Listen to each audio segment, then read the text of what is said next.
नमस्कार दोस्तों, मैं हूं आद्या और स्वागत है आप सभी का बात कीजिए पर। आज की इस सीरीज का जो सेशन हम डिस्कस करने जा रहे हैं वो टॉपिक है ओवर थिंकिंग। कई बार आपको भी ऐसा लगता होगा कि हम बहुत ज्यादा सोच रहे हैं या किसी समस्या को बार बार सोच रहे हैं और उस ओवर थिंकिंग की प्रॉब्लम की वजह से, बार बार सोचने की प्रॉब्लम की वजह से हमारी प्रॉब्लम कम होने की बजाय और ज्यादा एस्केलेट हो जा रही है और ज्यादा बढ़ जा रही है ना। ये हम अक्सर करते हैं, इनफैक्ट हम अपनी रोजमर्रा की जिंदगी में करते हैं। ये एक रूटीन बन गया है आज की इस 2023 की दुनिया का। ठीक है, तो चलिए आज का जो सेशन है वो है understanding the fundamentals of over thinking. Over thinking क्या होती है, ठीक है, क्या क्या चीजों पर आज हम बात करने वाले हैं वो आपके सामने है। सबसे पहले ओवर थिंकिंग होती क्या है, आखिर क्या है ओवर थिंकिंग। एक वर्ड हमने बना दिया, ओवर थिंक कर रहे हो। ओवर थिंक मत करो, ओवर थिंक नहीं करना चाहिए, लेकिन ओवर थिंकिंग है क्या। देन उसके बाद हम डिस्कस करेंगे why do we overthink, आखिर क्यों हम इतना ज्यादा ओवर थिंक करते हैं, वजह क्या है, कारण क्या है। फिर हम बात करेंगे साइंस की कि कैसे हम कह सकते हैं कि नहीं यार हम ओवर थिंक वाकई करें, क्या उसके साइंस हैं, क्या सिम्टम्स हैं। और फिर लास्ट में आता है हमारा how to stop overthinking. Overthinking को हमें रोकना कैसे है, क्योंकि अगर हम नहीं रोकेंगे तो हमारी मेंटल हेल्थ और ज्यादा बिगड़ सकती है। चलिए शुरू करते हैं आज का सेशन। ठीक है, सबसे पहले आते हैं, बात करते हैं ओवर थिंकिंग आखिर है क्या, ये मुद्दा क्या है। ठीक है, तो देखिए अक्सर हुआ होगा आपके साथ, आपकी लाइफ में, रोजमर्रा की जिंदगी में भी ये होता है कि हम क्या करते हैं, कोई पर्टिकुलर एक सब्जेक्ट होता है, कोई एक समस्या आ जाती है हमारी लाइफ की, जिसके ऊपर हम क्या करते हैं, वरी करते हैं, परेशान का हो जाते हैं, उसी पर अटके रहते हैं, उसी पर फोकस हमारा पूरा बैलेंस्ड हो जाता है और ये बार बार होता है, over and over again, continuously. एक जैसे साइकिल बन जाती है कि नहीं हम और कुछ कर ही नहीं पा रहे, हम अपना फोकस कहीं और शिफ्ट ही नहीं कर पा रहे। तो किसी एक मुद्दे पर अटक करके बार बार उस चीज पर सोचते रहना, उसके समाधान निकालने की कोशिश करना और उसके ही बारे में फोकस्ड रहना जो है जन्म देता है किसे, ओवर थिंकिंग को। ठीक है, तो ओवर थिंक नहीं करना। ओवर का मतलब क्या होता है, ओवर मतलब ज्यादा, थिंक मतलब सोचना, किसी मुद्दे पर बहुत ज्यादा सोचना ओवर थिंक हो जाता है। क्यों, क्योंकि ये फिर हमें कॉज ऑफ डिस्ट्रेस बन जाता है, हमारे दुख का कारण बन जाता है। ठीक है, एक आपको याद होगा मैंने एक चीज आपके साथ शेयर की थी, वाई टू वरी, कि भाई अगर प्रॉब्लम सॉल्व कर सकते हो, ठीक है, प्रॉब्लम सबकी लाइफ में आती है, अगर प्रॉब्लम सॉल्व कर सकते हो तो करो, नहीं कर सकते हो तो सोचो कि भाई नहीं कर सकते हैं, छोड़ दो उसको, हमारे हाथ में है नहीं। अगर कर सकते हो तो कैसे कर सकते हो, उस चीज पर पे आओ कि हाँ क्या ये संभव है मेरे द्वारा। दो सिचुएशंस अगर होंगी, नहीं संभव है हटा दो, संभव है तो यार करो, परेशान क्यों होना है। दोनों ही केसेस में वाई टू वरी, तो ये वाला जो फैक्टर है ये हमें निकाल बाहर करना है। देन एक वर्ड आता है हमारे सामने, रूमिनेशन। रूमिनेशन क्या है, रूमिनेशन ओवर थिंकिंग का पर्यायवाची है, सिनोनिम है। ठीक है, ये act of repeatedly focusing on the same idea पर है, यानी कि अगर हम एक ही मुद्दे पर अटक के बैठ गए हैं और बार बार उसी पर फोकस कर रहे हैं तो उसे हम रूमिनेशन कहते हैं। और इसके बाद इससे होता क्या है, ये जो रूमिनेशन का प्रोसेस है, ये जो ओवर थिंकिंग का प्रोसेस है, ये हमें लगातार स्ट्रेस देने लगता है। क्या करने लगता है, लगातार स्ट्रेस्ड आउट करने लगता है। ठीक है, देन इसके बाद आता है कि दो तरीके की प्रॉब्लम्स होती हैं, दो common type of over thinking होती है। एक होता है आप भविष्य के बारे में सोच सोच करके परेशान हैं। ओवर थिंकिंग के दो पहलू हैं, एक भविष्य और दूसरा पास्ट, जो बीत गया। अब कहते हैं ना जो बीत गई सो बात गई, है ना। तो वही है कि पास्ट की चीजों पर परेशान होने का कोई मतलब नहीं है और जो भविष्य में आने वाला है उसके लिए आप अपने आज को क्यों खराब कर रहे हो। तो दो तरह की ओवर थिंकिंग हो जाती है, एक फ्यूचरिस्टिक और एक पास्ट से रिगार्डिंग। ठीक है, क्लियर है, आगे चलते हैं। अब मुद्दा आता है कि भाई क्यों हम ओवर थिंक करते हैं, वो रीजंस क्या हैं जिसकी वजह से, वो कारण क्या है जिसकी वजह से हम ओवर थिंक करते हैं। भाई चॉकलेट या लड्डू तो मिल नहीं रहा है कि ओवर थिंक करोगे तो तुम्हें 2 लड्डू मिलेगा या 4 चॉकलेट्स मिल जाएंगी, है ना।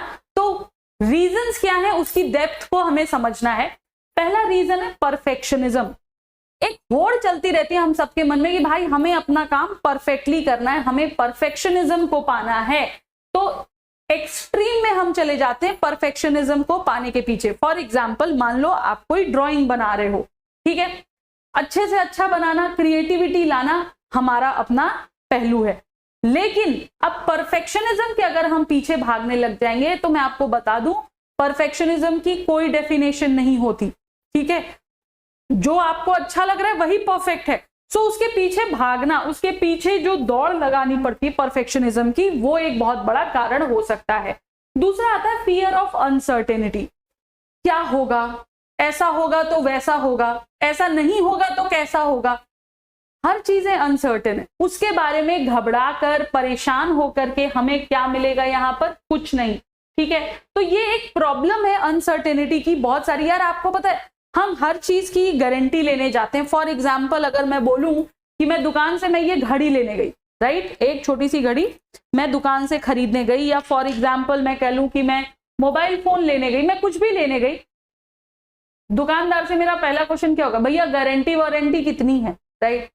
बट वाकई में हमारी जिंदगी ही पूरी अनसर्टेन है, हम आज हैं कल नहीं होंगे, हमें नहीं पता कल हमारे साथ क्या होने वाला है, हम भविष्य नहीं देख सकते, लेकिन हम अपने आज को इतना मजबूत कर सकते हैं कि हम अपने कल के लिए प्रिपेयर्ड हों, ठीक है। तो फियर ऑफ अनसर्टेनिटी नहीं होनी चाहिए।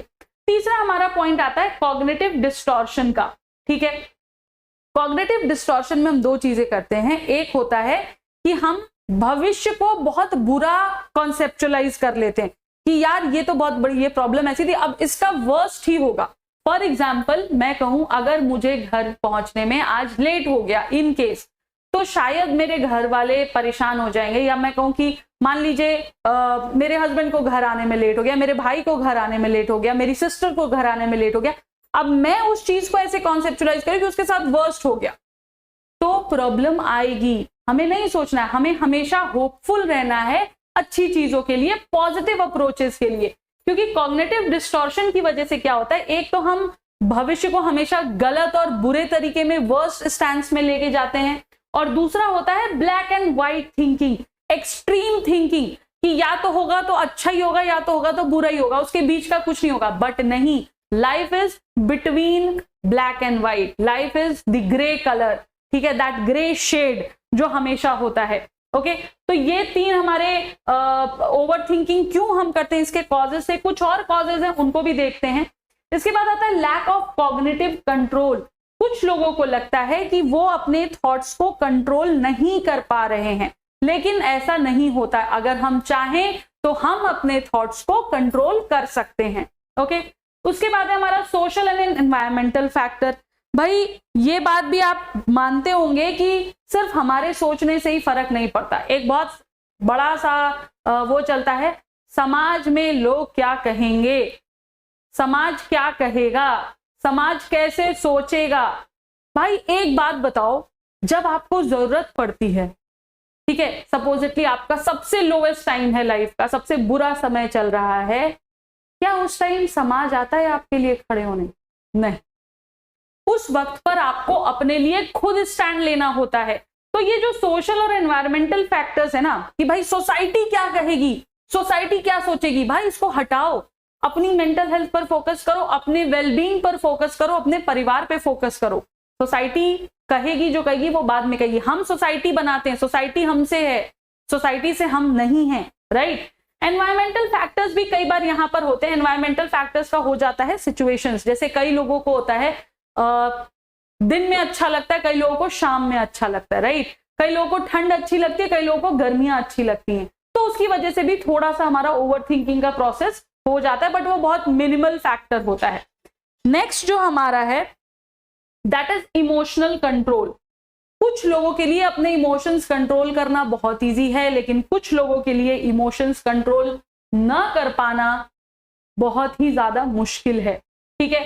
तो इमोशनल कंट्रोल जो है हमारा बेसिकली वो भी एक बहुत बड़ी समस्या है यहाँ पर, क्योंकि बहुत सारे लोग क्या करते हैं, ओवर एनालाइज कर देते हैं। क्या करते हैं?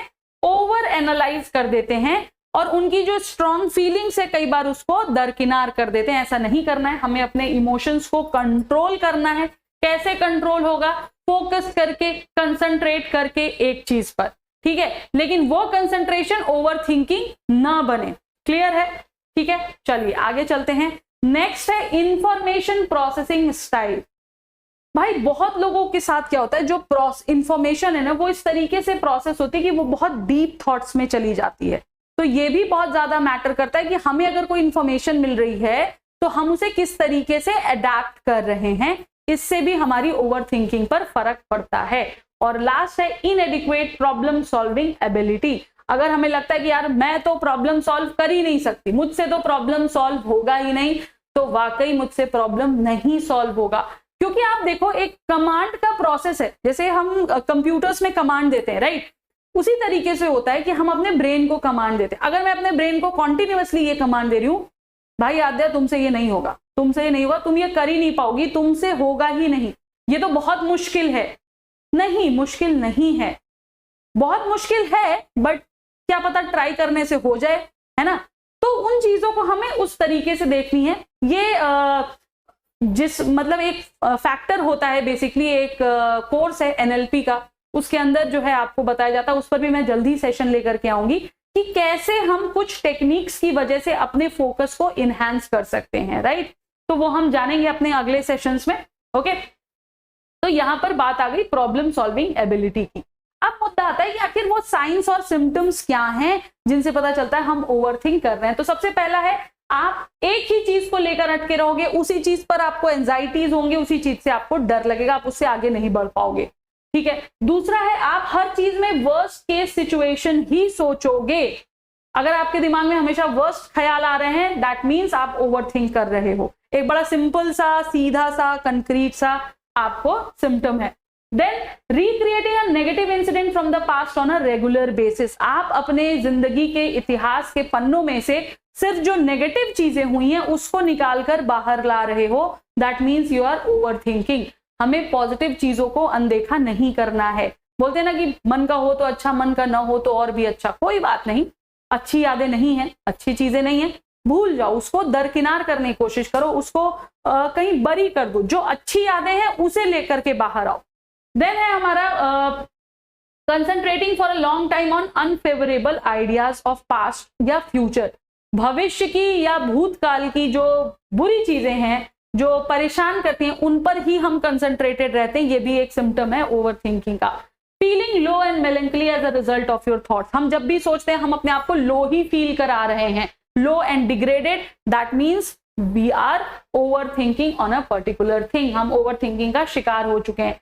देन आपको ट्रबल होगा कब? जब भी आप कोई चीज सोचेंगे, आपको उसको कनेक्ट करने में बहुत ज्यादा टाइम लगेगा। एक होता है ना, हमने कोई स्ट्रैटेजी बनाई या हम किसी मुद्दे की बात करें एंड सडनली हमें क्लिक हो गया, ये नहीं, ये ऐसे नहीं, ऐसे होना चाहिए। ठीक है। फॉर एग्जाम्पल, सपोजिटली मान लीजिए आप एक वेबसाइट बना रहे हैं। ठीक है। अब वो वेबसाइट कैसी होनी चाहिए? खटखट खटखट खटखट, आपके दिमाग में एक पूरा प्लान बन गया, that means you are not overthinking. अगर आप डॉट्स ही नहीं कनेक्ट कर पा रहे हो, ठीक है, इसको मैं और लेमन लैंग्वेज बताती हूँ। फॉर एग्जाम्पल, आपको घर बनाना है। ठीक है। अब आपके दिमाग में होना चाहिए मेरा बाहर वाला कमरा कैसा होगा, मेरा बेडरूम कैसा दिखेगा, मेरी छत कैसी होगी। ये तुरंत आपको सीरीज वाइज में आपके दिमाग में एक प्लान आ जाएगा, that means you are not overthinking. लेकिन अगर आप डॉट ही नहीं कनेक्ट कर पा रहे हो, अच्छा बाहर वाला कमरा ऐसा है, ये नहीं, ऐसा नहीं, ऐसे होगा, ये, अगर आप कंफ्यूज्ड हो, that means you are overthinking. Then keeping your mind on a problem after you have come up with workable solutions. आपके पास सॉल्यूशंस हैं, फिर भी आप उसी प्रॉब्लम पर स्टिक हो, दैट मीन्स आप ओवरथिंक कर रहे हो। और दूसरी चीज है कि उसी सेम टॉपिक पर बार बार स्टक हो जाना, एक ही पॉइंट पर स्टक हो जाना भी वजह है ओवरथिंकिंग के साइन और सिम्टम्स हैं ये सारी चीजें। कुछ और इनके सिम्टम्स भी हैं, जैसे फियर ऑफ रिजेक्शन। आपको डर लगा होता है कि यार रिजेक्ट हो गया, फिर मैं क्या करूंगा। बहुत ज्यादा डाउट्स आते हैं आपके मन में। ठीक है। रातों में नींद ना आना, एक्सेसिव सेल्फ क्रिटिसिज्म, हर चीज को लेकर के हम सेल्फ को ही क्रिटिसाइज कर रहे हैं, बुरा भला कह रहे हैं। अपने पास्ट को जाने ना देना, लेट गो ना होने देना। एंड लास्टली अनफोकस्ड माइंड, आपका दिमाग फोकस ना होना। ये सारे तमाम जो हैं ये सिम्टम्स हैं ओवरथिंकिंग के। सो खुद को इससे हमें बचाना है। अब मुद्दा आता है कैसे बचाना है। चलो मैम ने बोल दिया बचाना है, बट कैसे बचाना है, हाउ टू स्टॉप ओवरथिंकिंग। चलिए आइए इस पर भी बात करते हैं, क्योंकि देखो सिंपल सी बात है, हमारी सिचुएशन अभी ये है। ठीक है। अगर हम ओवरथिंक कर रहे हैं तो हम ऐसे रहेंगे, लेकिन अगर इस चीज को हम रोक लेते हैं तो हम ऐसे भी हो सकते हैं। तो हमें खुश रहने के प्रति सचेत होना है। ठीक है, चलिए सबसे जो पहला केस है ओवर थिंकिंग को रोकने का, वो है अपने पैटर्न्स को मॉनिटर करना, अपने ट्रिगर्स को मॉनिटर करना। अगर किसी चीज को लेकर प्रॉब्लम आ रही है तो क्यों वो प्रॉब्लम आ रही है उसको मॉनिटर करना, उसको एनालाइज करना, देखना कि क्या चीज है जिसकी वजह से हम ज्यादा परेशान हो रहे हैं। ठीक है, दूसरा है क्वेश्चन योर आइडियाज। भाई आपको हमेशा अपना जो दिमाग बोल रहा है, जो दे रहा है, वो चीज बिलीव नहीं करनी है। कई बार आपको अपने दिमाग के द्वारा दिए गए थॉट्स को भी क्वेश्चन करना, अच्छा ऐसा करूं, क्यों ऐसा करूं। ठीक है, और अगर आपको नहीं समझ आ रहा है तो भी आपको जो आइडियाज आ रहे हैं उनको एक बार क्रॉस चेक कर लो अपने आप से ही कि भाई ऐसे नहीं, अगर मैं ऐसे करती हूं या मैं अगर ये कर रही हूं तो क्या ये सही होगा या गलत होगा। अगर गलत होगा, आपका ब्रेन बोल रहा है तो मत करो भाई, अगर आपका दिल बोल रहा है गलत होगा तो मत करो, सही होगा तो करो। ठीक है, और हमेशा एक स्टेप बैक लेना चाहिए आपको, सो दैट जो आपके फियर्स हैं, जो आपको परेशान कर रही हैं, उसको आप एक अच्छे तरीके से हैंडल कर पाओगे। ठीक है, हमारा तीसरा जो तरीका है वो है seek some assistance from your buddies. आपके जो दोस्त हैं, आपके घर परिवार के लोग हैं, उनसे आप शेयर कर सकते हो। ठीक है, उनसे आप बात कर सकते हो कि भाई कोई चीज है जो आपको परेशान कर रही है। ओके, तो उसको एक बार डिस्कस करने से होता है, कई बार अच्छे आइडियाज मिल जाते हैं। ठीक है, और आप अपने किसी रिलायबल फ्रेंड को ये भी कह सकते हो, उनसे पूछ सकते हो कि भाई मेरा ये आइडिया तुम्हें कैसा लगा, या मैं यार मेरे साथ ऐसी सिचुएशन हो रही है, क्या तुम्हें लग रहा है कि मैं ठीक कर रहा हूं, अगर नहीं तो यार मैं क्या कर सकता हूं, इसके लिए क्या बेटर हो सकता है। ऐसे आप बात कर सकते हो, कनेक्ट कर सकते हो। और लास्टली हमारा है मेकिंग अ फिजिकल मूव। बहुत सारी स्टडीज हैं, बहुत सारे रिपोर्ट्स हैं जो ये कहती हैं कि ऐसी मेंटल हेल्थ प्रॉब्लम्स जैसे ओवर थिंकिंग, एंजाइटी, डिप्रेशन और सारी कंडीशंस, इनको ठीक किया जा सकता है अगर हम फिजिकली एक्टिव हैं तो। ठीक है, और रेगुलर एक्सरसाइज, मेडिटेशन, ये सारी चीजें चाहे कितनी ही क्रॉनिक ओवर थिंकिंग क्यों ना हो, उसको सही किया गया है इन चीजों के द्वारा, मेडिटेशन के द्वारा, योगा प्राणायाम्स के द्वारा, ब्रीदिंग एक्सरसाइजेस के द्वारा। हमने बहुत सारे ऐसे केसेस देखे हैं जिनसे ओवर थिंकिंग की प्रॉब्लम सॉल्व आउट हुई है। इनफैक्ट सिर्फ 5 मिनट अगर आप बैठते हो शांति से, खुशी से, और अपनी अच्छी चीजों पर फोकस करते हो, तो भी आप क्या कर सकते हो, आप फोकस कर सकते हो। कहां पर? अपनी ओवर थिंकिंग को कम करने में और एक हैप्पी लाइफ जीने में। ठीक है, तो उम्मीद करती हूँ ये चीजें आपको समझ आ गई होंगी। आज के सेशन में हमने डिस्कस किया ओवर थिंकिंग क्या होती है, उसके सिम्टम्स क्या होते हैं, उसको कैसे कंट्रोल कर सकते हैं। उम्मीद करती हूँ आपको समझ आया होगा। अगर फिर भी कहीं कोई इश्यू है, आप अगर ओवर थिंक कर रहे हैं, तो आप हमारे साथ जुड़ सकते हैं बात कीजिए पर, क्योंकि बात कीजिए से हल निकलता है, बात करने से हल निकलता है। इसलिए बात कीजिए, मन में दबाकर चीजों को मत रखिए। और हाँ, चैनल को लाइक शेयर सब्सक्राइब करना मत भूलिएगा। और कमेंट बॉक्स में जरूर बताइएगा अगर कुछ ऐसे टॉपिक्स हैं जो आपको लगता है जिन पर हम आपके लिए लेकर आ सकते हैं, क्या टेक्निक्स हो सकती हैं स्ट्रेस को कम करने की, या जो भी है कमेंट बॉक्स में बताइए, हम उसके लिए सेशन जरूर लेकर आएंगे। धन्यवाद, नमस्कार, जय हिंद, जय भारत।